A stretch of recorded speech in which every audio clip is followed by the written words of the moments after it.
Hi everyone. Again, another important topic we are going to talk with uh, Mr. Malin, right? Quality and competitive advantage is the most important topic.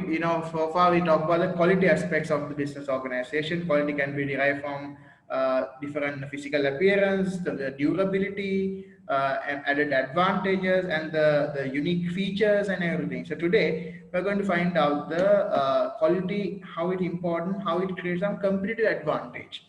So for that purpose, I'm using some kind of important brands for you. We are going to find out some stories about very famous stories in the world regarding fashion brands, famous fashion brands like Prada, right? And the Italian fashion brand Versace, Rolls-Royce, Rolex, and Lego. There are many more fashion brands. You might know luxury brands. How this luxury is created, how these brands become world famous, right? You must know these things. That's why if your business one day, if you are watching this video, if you have doing some like a business organization, I think your dream should be you also one day wanted to actually build like a brand like that, your own brand like this.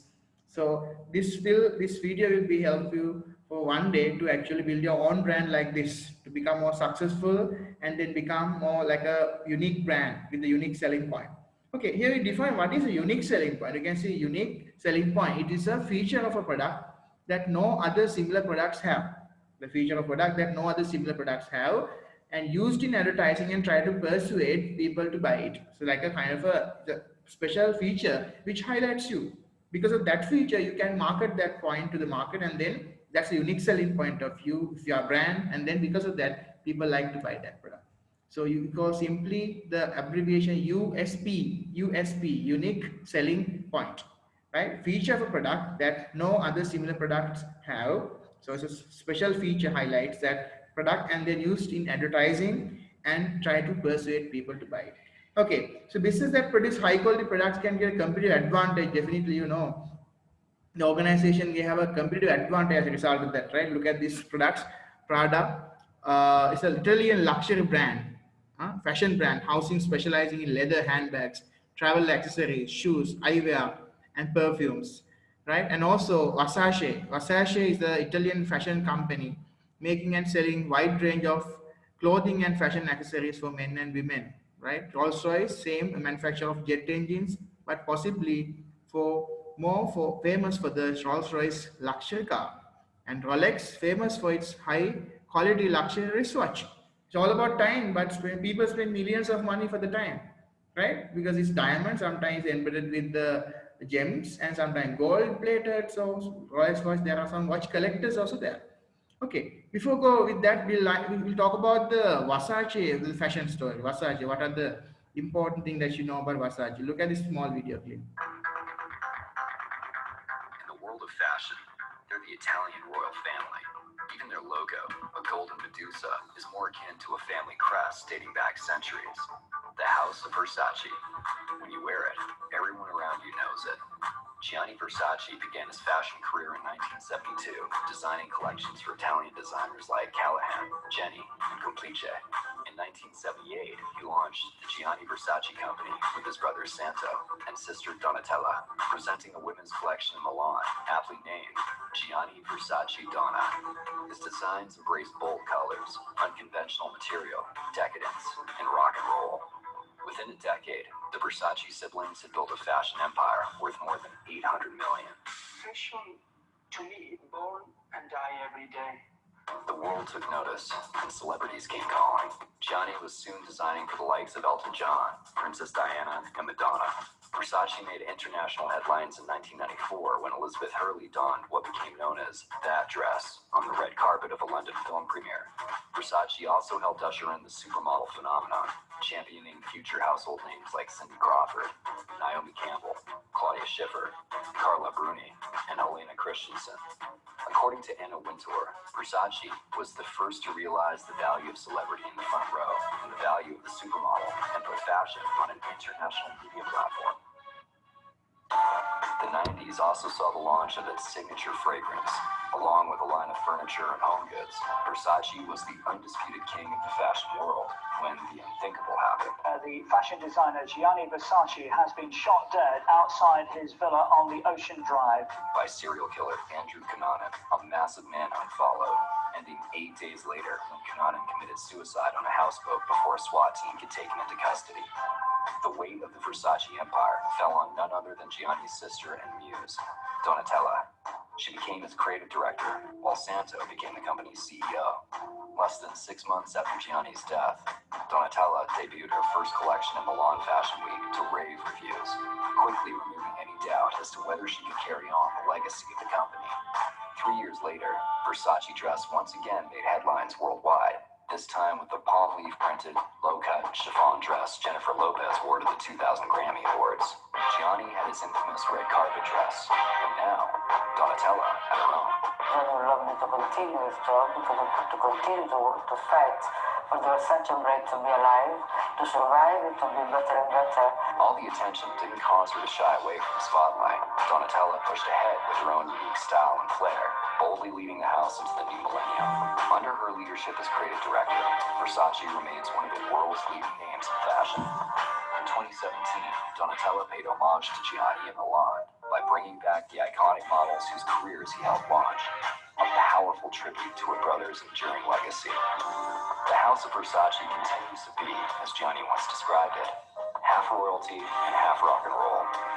40 years after its beginnings, and more than 20 years after his tragic death, it's still standing, and stronger than ever. Okay, that's all about the small, like a bio about the Versace. You can see that how much that Gianni Versace and then that entire Italian family that's actually moving the top of the brand, the luxuriness and everything. Same thing with the other brands as well. Mainly not only that, there are other famous brands are there. Like the Versace is only like just one brand, but the Prada, like most of the especially ladies collections they are normally producing. Apart of that, what are the other brands you might know? The most expensive brands, right? Like you can see, I like to show this small video clip again about the most expensive luxury brands in the world, right? Brands, and though a lot of people faint at the sight of their price tags, I firmly believe that most luxury brands are worth it. There's nothing better than walking through a closet of well-tailored suits that'll last you for life. However, not all luxury brands are created equal, and some have price tags that even make me think twice. I mean, there are belts that sell for $250,000 and teddy bears that sell for $2 million. Today, we're going to take a look at the most expensive luxury apparel brands in the world, and you can judge by yourself if they're worth the price. Number 4, Louis Vuitton. Louis Vuitton is a name you certainly know by now. Founded in 1854, they've been a fashion staple, selling everything from luggage to fragrances to fur coats, and all of them are lovingly made in France, where it all began. That name recognition, quality, and history has served Louis Vuitton extremely well. In 2019, it was the most valuable luxury clothing brand in the world, valued at an awe-inspiring $47.2 billion. So, what kind of items can you expect from Louis Vuitton? Well, the item on their site rings in at only $95. However, don't expect to get a pair of shoes or a shirt for that small bit of change. The $95 item is none other than this. A bit of an expensive stuffer, if you ask me. However, if you're looking for more hair accessories, you can always snag these 2 hairpins for $245.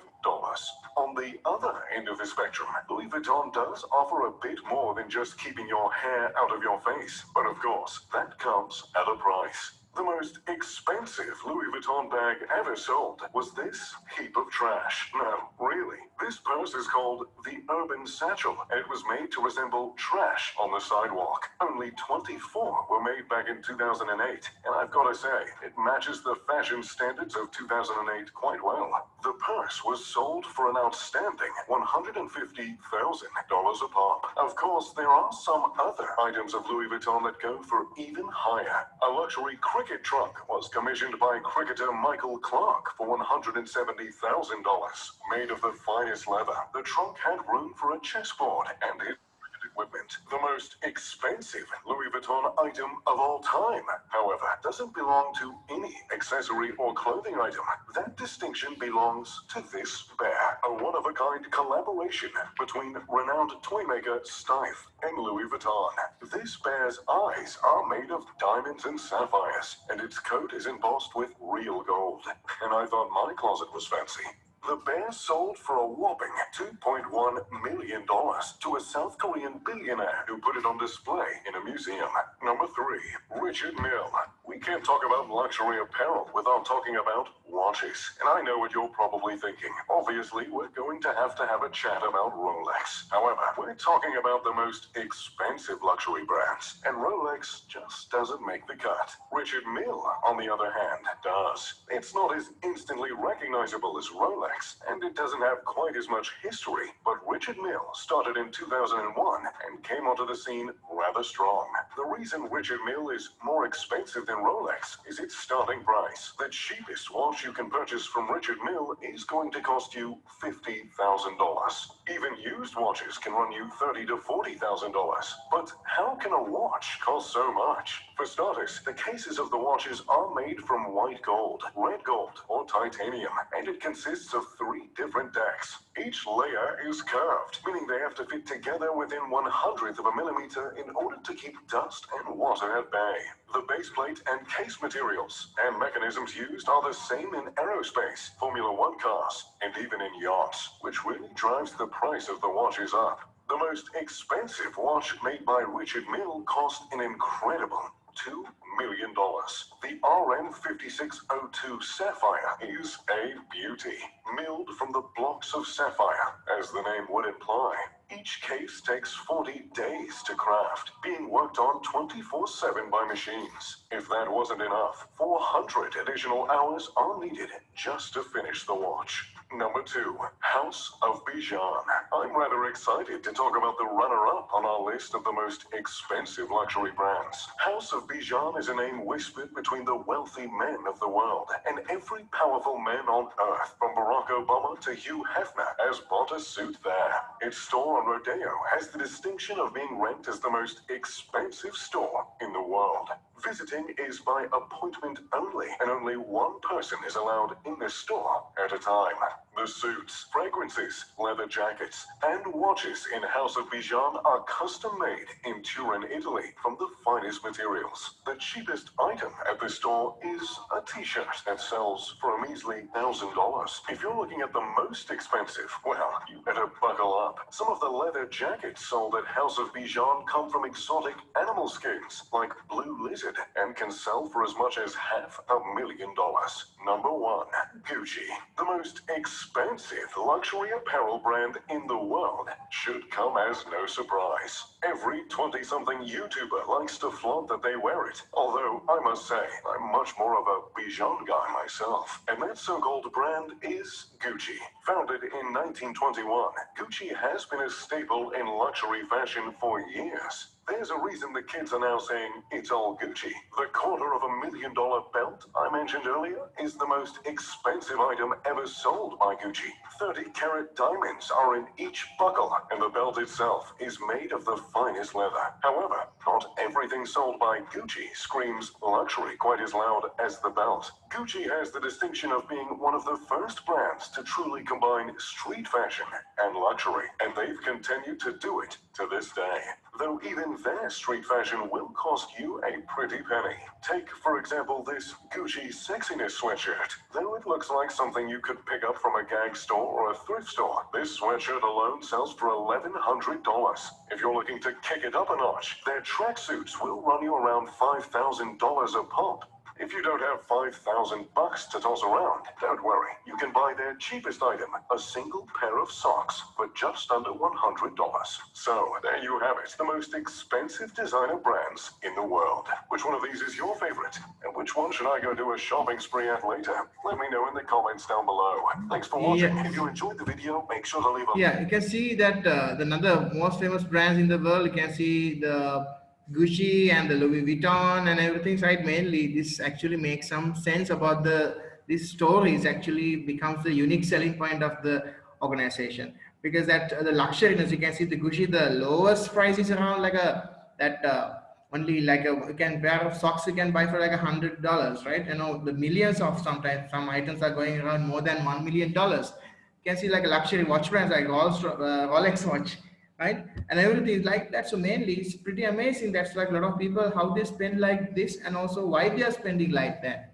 Because of what? I think because of the quality and the brand value. Yes, your brand value has a unique selling point, a unique value, because people like to spend millions of money for that brand only. You can see by wearing a Louis Vuitton or Gucci belt or something, a perfume or whatever thing, a branded one, branded watch, branded shoe, branded jacket, branded trouser. So what happened? The people will around you will think, okay, you are really the rich person, and you are really a person that the impression of the publicity is really important, because that the some brands are there only the rich people can reach. Therefore, sometimes this kind of like a social status, using this kind of branded products, right? The quality can be important for both large and small business. If any business can develop product with high quality product, this could serve as a unique selling point, USP.